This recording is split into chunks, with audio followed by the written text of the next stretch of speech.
여러분, 이 인터넷 포털 사이트 중에 네이버라고 하는 사이트로 인생은 이라고 검색어를 치면요, 몇 가지 그 내용이 뜹니다. 제일 첫 번째 나오는 말이, 인생은, 여러분 뭘 것 같아요? 인생은 뭘 것 같아요? 인생은 이라고 치면 가장 먼저 뜨는 표현이 뭘 것 같아요? 인생은 미완성? 인생은 아름다워입니다. 인생은 아름다워라는 말이 가장 먼저 뜹니다. 근데 여러분들도 그렇게 느끼십니까? 인생은 아름답다 이렇게 느끼십니까? 요즘 이야기를 들어보면 인생이 그리 아름답지 않다라고 얘기하는 분들도 많이 있습니다. 오늘날 우리의 삶의 어쩌면 모습이기도 한 조금 상징적인 기사 같아요. 제가 어제 그 기사를 봤는데요, 여러분도 뭐 잘 아십니다. 방송인이기도 하고 외식 사업가이기도 한, 이렇게 위에 머리가 없으신 분, 홍석천이라고 하는 분에 대한 기사를 잠깐 봤는데요,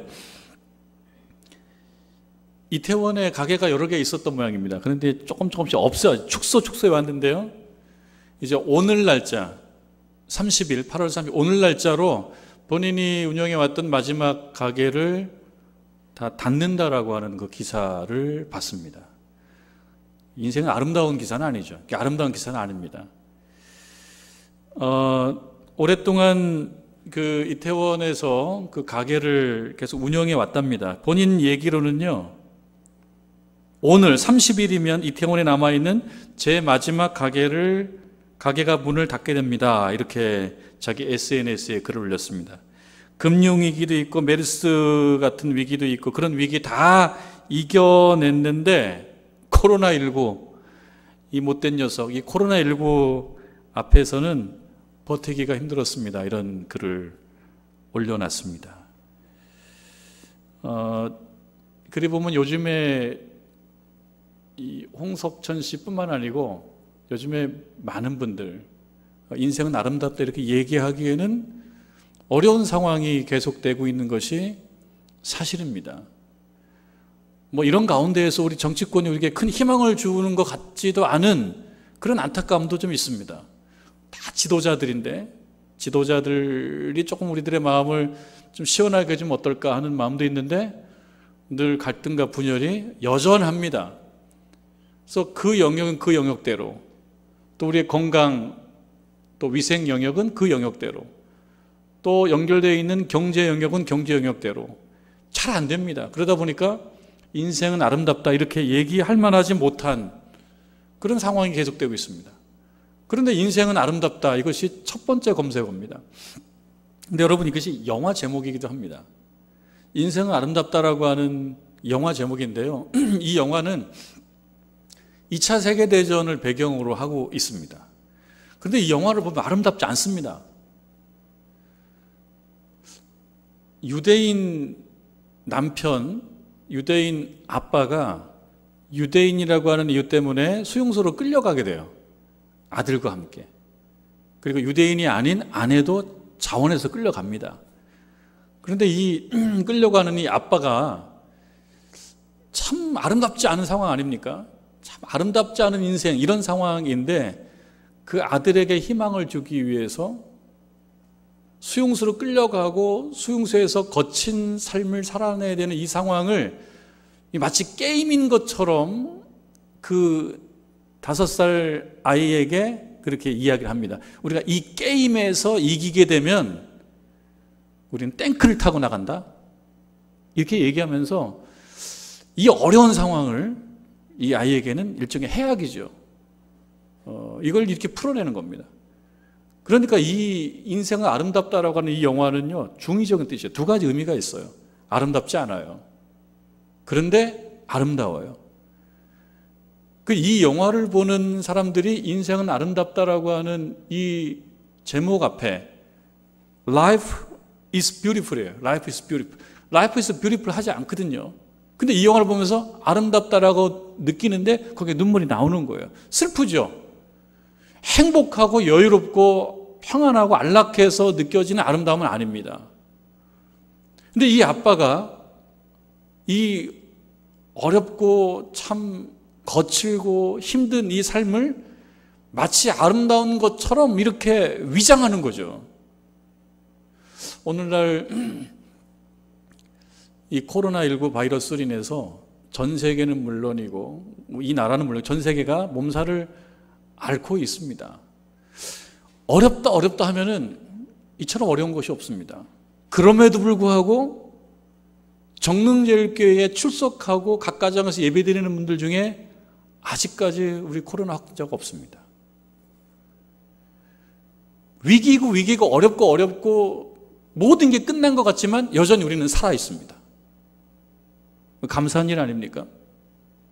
물론 오늘 그렇다고 해서 내일까지 다 우리가 장담할 수 없는 상황이지만 적어도 오늘까지는 하나님께서 우리를 붙잡아 주셨습니다. 위기고 어렵고 단계 2, 단계 3으로 올라가는 이러한 상황이기도 하지만 그럼에도 불구하고 우리들은 대면 혹은 비대면으로 하나님 앞에 예배를 드리고 있습니다. 이런 생각을 해봅니다. 어렵습니다. 아름답지 않습니다. 교회뿐만 아니고 생업에 종사하는 각 가정의 가장들, 또 가정의 엄마요, 또 삼촌이요, 이모들 다 힘든 건 사실입니다.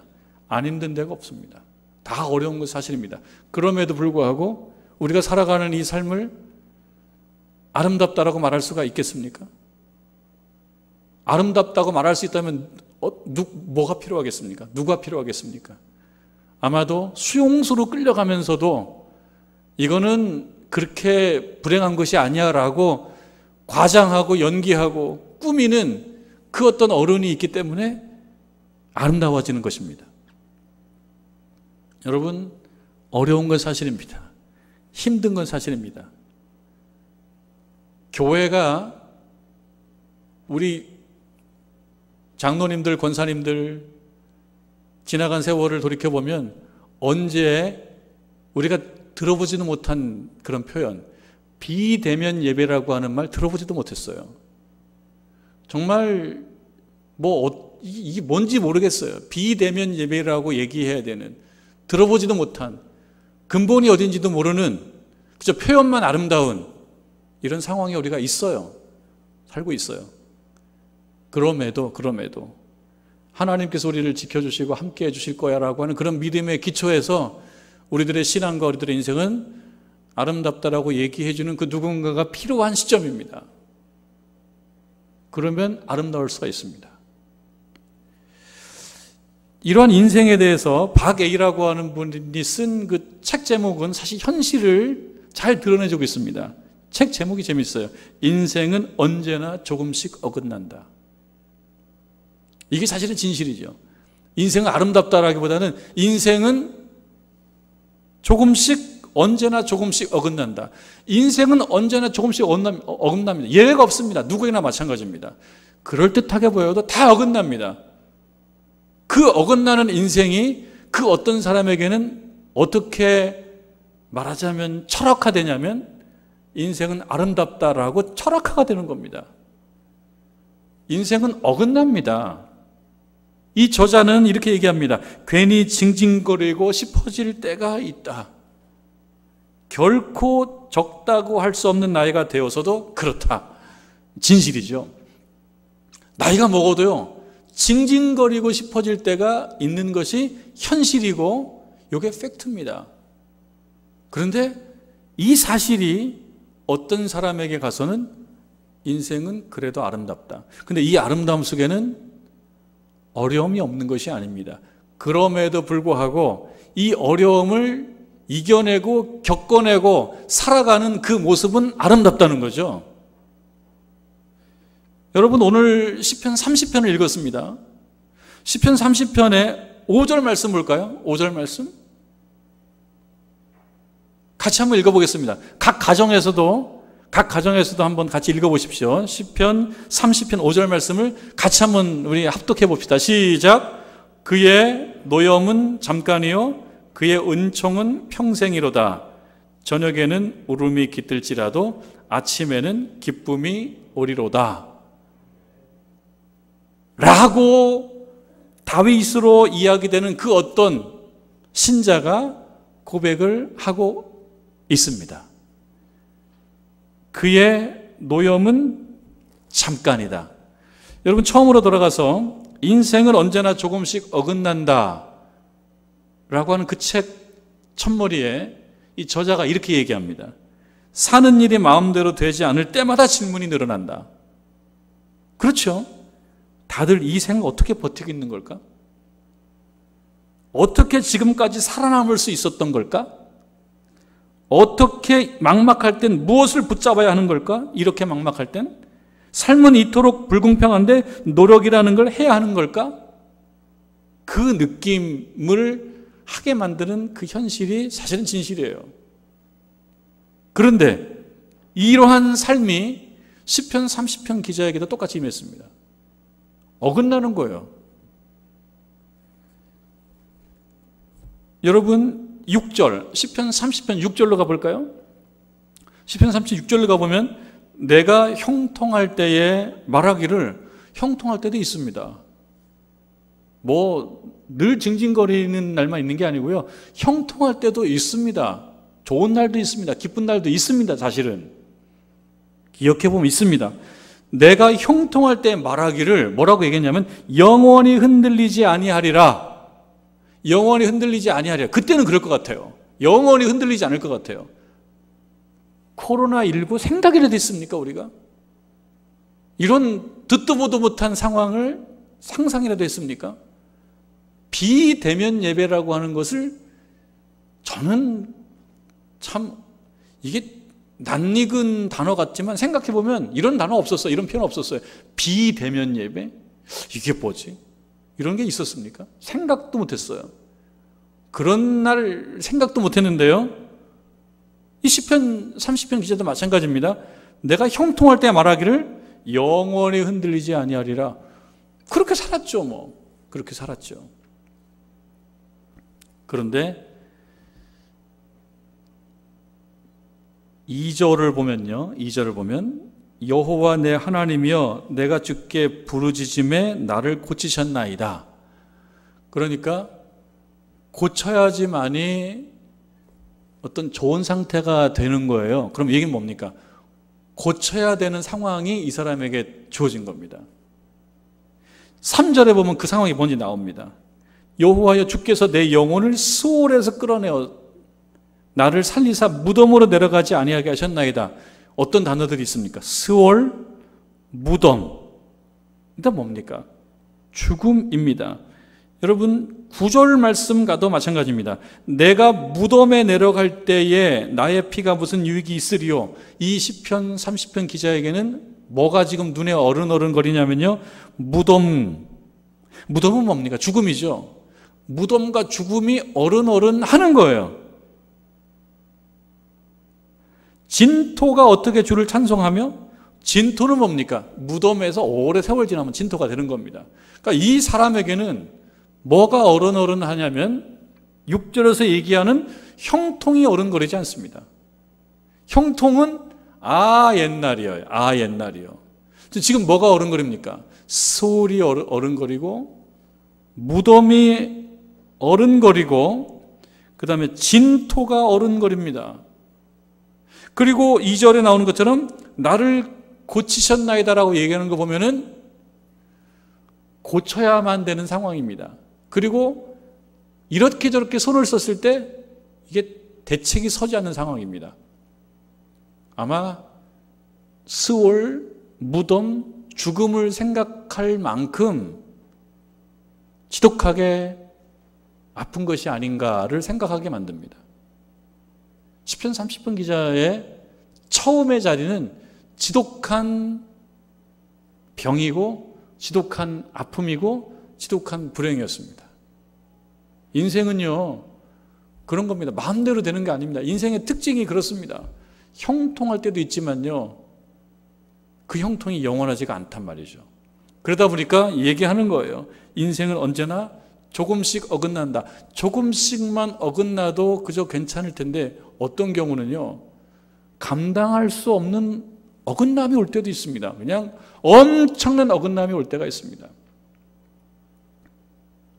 어제 또 그 언론 기사를 하나 봤더니 가슴 아픈 기사가 또 하나 있더라고요. 어떤 분이 식당을 참 잘했어요. 손님도 굉장히 많았고 매운탕 집이었는데요, 점심시간 되면 뭐 손님들이 줄 서서 예약 손님들이 막 들어오는 그런 곳이었어요. 그러던 중에 이 주인이 코로나가 걸린 거예요. 그걸 아는 거예요. 코로나가 걸린 거예요. 코로나19 바이러스에 걸린 거예요. 그리고 이제 병원에서 거의 한 3주간의 그런 시간을 보내면서 완치 판정을 받았어요. 다 된 줄 알았어요. 다 된 줄 알았는데 그 이후로 그 인생이 무너지고 망하고, 전화가 엄청나게 온대요. 전화가 어떤 전화가 많이 오냐면 죽지 왜 안 죽고 그러냐고. 그러니까 우리가 생각할 때 비상식적인데 그런 전화가 하루에 100통씩 오더래요. 상상이 안 되죠. 그런데 우리가 그런 거예요. 그러면서 식당을 했냐고. 살 이유가 없다고. 근데 거기에서 이제 막 공황장애, 우울증, 수면장애, 약을 먹어야 되고, 사람은 다 끊어지고 다 끝났는데도.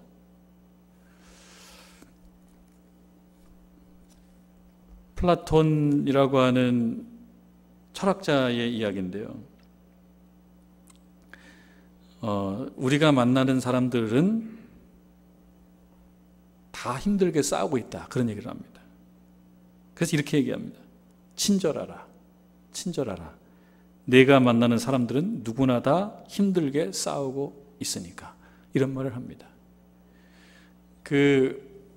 요 표현이 이제 영화 중에 원더라는 영화가 있어요. 원더라는 영화가 있는데, 그 원더라는 영화의 이야기는 뭐냐면, 이 안면 장애가 있는 이 아이에 대한 이야기입니다. 안면 장애가 있는 그 아이가 학교에서 아이들에게 왕따를 당하면서도 이거를 극복해 나가는 그런 어떤 따뜻한 영화거든요. 근데 그 영화에 보면 그런 얘기가 나옵니다. 예. 정의와 친절 두 개 중에 하나를 골라야 된다면 친절을 골라라. 선생님 얘기예요. 정의와 친절. 사람들은 정의라고 하는 이름으로 사람을 누른다는 거죠.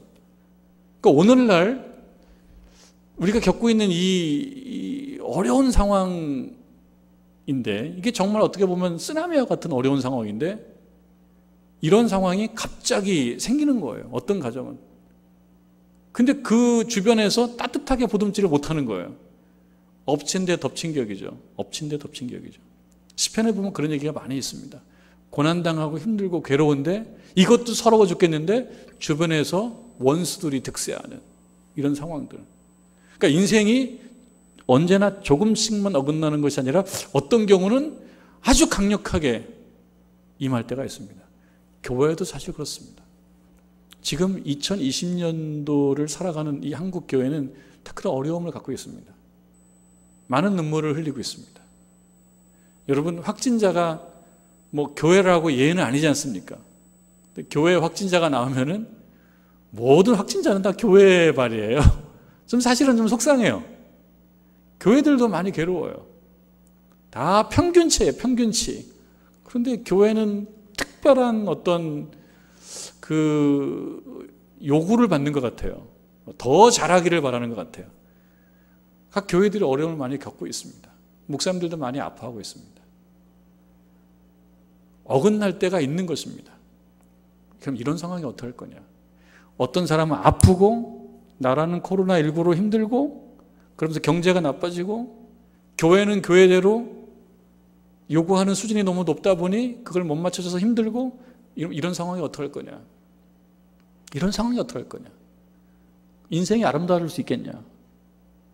어떻게 하면 아름다워질 수 있겠나? 어떻게 하면 아름다워질 수 있겠나?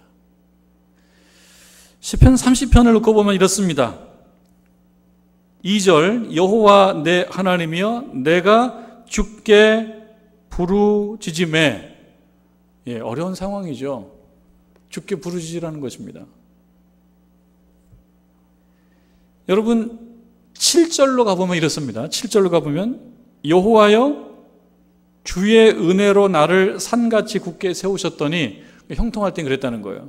그런데 주의 얼굴을 가리심에 내가 근심하나이다. 그러니까 이 근심의 내용은 뭐냐면 죽을 만큼 힘든 상황이에요. 오늘날로 얘기하면 우리들이 겪고 있는 이러한 어려운 상황입니다. 이것으로 인한 경제적인 어려움, 인간적인 어려움, 정서적인 어려움입니다. 이것을 어떻게 이해하고 어떻게 해석하느냐가 중요하잖아요. 해석을 해야 될 거 아니겠습니까? 근데 이 시편 30편 기자는 어떻게 해석을 하냐면요, 주의 얼굴을 가리심에, 하나님께서 얼굴을 가리시고 하나님께서 바라봐 주시지 않으시니 죽겠습니다, 이렇게 돼요. 내가 죽을 만큼 힘든 거는요, 하나님께서 나에게 얼굴을 돌리셨기 때문입니다. 왜 돌렸냐? 그 내용은 없어요.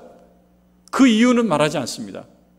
그러나 적어도 하나의 결론은 뭐냐면 하나님께서 얼굴을 돌리시지 않고 얼굴을 바라봐 주시면 이 문제는 해결될 수 있습니다라고 하는 겁니다. 내 어려움의 이유는 뭐냐? 하나님께서 지금 적극적으로 우리 인생을 돌봐 주시지 않고 계시다라고 하는 그 사실, 하나님께서 얼굴을 돌리셨기 때문이라는 사실, 하나님께서 외면하셨다라고 하는 사실 때문에 우리는 힘든 것입니다라고 이렇게 이해하고 있습니다. 이게 뭡니까? 신학화죠. 신학화. 신학입니다. 신학화입니다. 여러분, 우리들이 겪고 있는 모든 어려움, 개인적인 어려움, 국가적인 어려움, 교회의 어려움들을 어떻게 생각해야 됩니까? 신학화. 어떤 신학화? 하나님께서 외면하시면 모든 생기는 가라앉는다. 이런 신학화. 이게 믿음 아닙니까, 여러분? 우리는 과학자도 아니고 의사도 아닙니다. 신자들입니다. 신자는 뭡니까? 하나님을 믿는 사람들입니다. 하나님을 믿는 사람들은 이 모든 삶을 생각할 때, 상황을 생각할 때 신학화를 할 줄 알아야 됩니다. 하나님께서 외면하시면 생기가 없어진다라고 하는 그 신학화를 할 줄 알아야 됩니다. 그럼 그 다음에 어떻게 합니까? 부르짖는 것입니다. 여러분, 신자는 할 수 있는 게 그거예요. 뭘 할 수 있어요, 신자들이? 다른 사람들과 다르게 뭘 그렇게 많이 할 수 있어요? 우리는 하나님께 기도하는 것입니다. 부르짖는 것입니다. 그리고 우리 하나님께서 우리를 바라봐 주시면 모든 것을 이겨나갈 수 있다고 생각하는 겁니다. 그리고 누군가는 인생은 아름다워의 그 주인공 아빠처럼, 이 주인공 아빠는 나중에 사형당해 죽습니다. 그럼에도 불구하고 죽어가면서도 웃어요. 왜? 그 아들에게 이거는 게임이야, 이것만 이겨내면 탱크 타고 집에 들어갈 수 있어 라고 하는 희망을 주기를 원하기 때문에 죽어가면서도 웃습니다. 여러분, 어려운 상황인데요, 힘들다를 너무 많이 강조하지 마십시오. 그럼에도 불구하고 우리는 하나님의 은혜로 지금까지 살아남았다라고 하는 것에 대해서 감사하시길 바랍니다. 마치 내가 모든 것을 알고 있는 것처럼, 그리고 내가 먼저 이 불행을 빨리빨리 전해야 되는 사명이 있는 것처럼 그렇게 할 필요가 없습니다. 그리고 마치 교회가 무슨 큰 문제가 있는 것처럼 우리가 과대 광고할 필요도 없습니다. 나는 이 모든 상황 속에서 이것이 절망이 아니고 하나님께서 우리를 바라봐 주시면 이건 이런 것쯤이야. 세월 많이 지나서, 지난주에 말씀드렸죠, 세월 많이 지나서 어느 날 같이 모여서 티타임 하면서 담소 나눌 수 있는 그런 정도의 이야기밖에 안 돼. 그런 정도 이야기야 라고 얘기할 수 있는 그런 굳건한 믿음의 소유자들이 다 되시기를 주님의 이름으로 축원합니다. 그 기도의 응답을 받았습니다. 그 기도의 응답을 받았어요. 회복된 것 같아요. 회복된 것 같아요. 회복된 다음에는 어떻게 됩니까? 회복된 다음에는 이 회복이라고 하는 것은 휙 날아가 버려요. 회복에 대한 기억은 내가 훌륭해서 회복된 것 같아요. 세월 지나면 그렇습니다. 그런데 5절 말씀에 보면 그의 노염은 잠깐이요. 회복된 사람은 이렇게 말할 수가 있어요. 이거는 잠깐이라는 거예요. 근데 이 잠깐이라는 건 뭡니까? 마치 정말 좋은 주사를 한 대 맞는 것과 똑같다는 거죠. 따끔한 정도라는 거예요. 무엇을? 그의 은총은 평생에, 은총으로 가기 위한 아주 작은 정도의 문제밖에 안 돼. 이걸 그렇게 확대 과장시키지 않아요. 은혜 받은 사람들은요. 노염이라는 게 괴로움이거든요. 괴로움과 아픔과 고통이거든요. 이걸 너무 확대 과장하는 거예요. 다 끝난 것처럼. 근데 은혜를 경험한 사람들의 특징은 뭔지 아십니까? 이거는 하나님의 은혜로 가기 위한 약간의 어려움이었어 라고 이것을 신학화하는 겁니다. 신학화. 코로나19 많이 확산되어 있고요. 전 세계적으로 2,500만 명이 더 됐고 하여튼 그렇습니다. 대한민국이 30명, 40명 확진자 나오다가 지금은 300명대가 되고 다 끝난 것 같은 그런 분위기가 막 조성이 돼요. 그럼에도 불구하고 우리는 다 살아있어요. 그럼에도 불구하고 우리 교인들 중에 한 분도 아직 코로나 확진자가 없어요. 무엇을 강조해야 되겠습니까? 하나님의 은혜를 강조해야 되겠습니까? 하나님의 진노를 강조해야 되겠습니까? 신자들은 어떻게 해야 되겠습니까? 인생은 아름답다라는 것을 만들어야 되는 그런 사명이 있는 자들이 신자 아니겠습니까? 그 누구보다도 더 빨리 모든 게 끝났어, 희망이 없어, 이거를 광고할 필요가 없습니다. 그의 노염은 잠깐이요, 그의 은총은 평생이로다.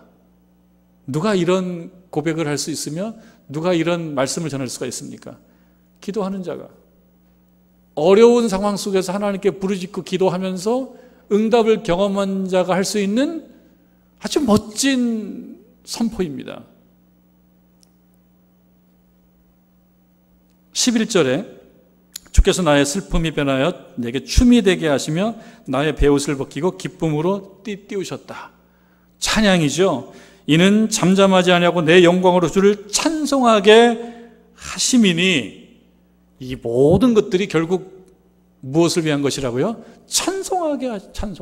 누구를요? 우리 하나님을 찬송하게. 여러분, 우리가 경험해 가고 있는 이 알 수 없었던, 예상치 못했던 이 모든 곤경들이 대단한 것이 아니고 잠깐이며 평생 은총을 위한 작은 과정이었다라고 간증하게 되는 모든 교우들이 되시기를 바라고, 그러기 위해서 이 어려운 시기에 기도하고 찬송하며 어디에 있든지 간에, 교회에 있든지 가정에 있든지 저처럼 강단에 서 있든지 자기에게 맡겨진 사명을 잘 감당하여 모든 일들이 잠잠해졌을 때 이렇게 고백, 그의 노여움은 잠깐이요 그의 은총은 평생이로다, 이렇게 고백하며 찬송하고 덕스럽게 나아갈 수 있는 모든 교우들 다 되시기를 주님의 이름으로 축원합니다.